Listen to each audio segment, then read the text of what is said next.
As a travel agent, what's one of the questions we receive all the time? Find out next after this. I really wanted to get it right,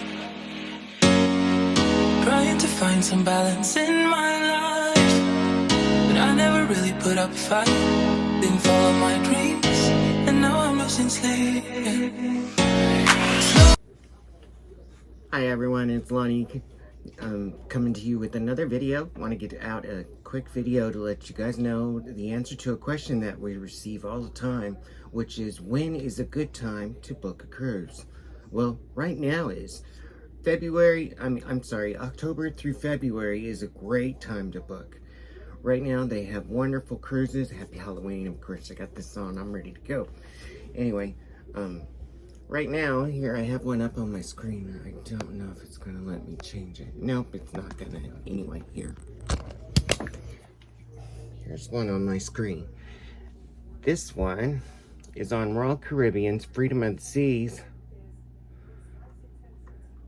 Halloween is such a wonderful time to go.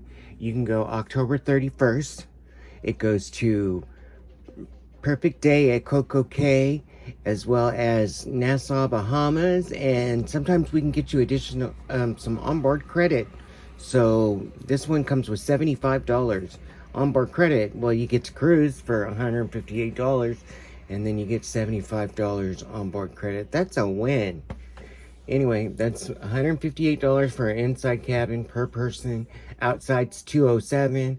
Balcony's only $259 for a 4-day cruise to Perfect Day at Coco Cay and Nassau. This is for October 31st. If you can't make that one, there's other dates available. If you don't want to do that one, there are other cruises that you could go on as well.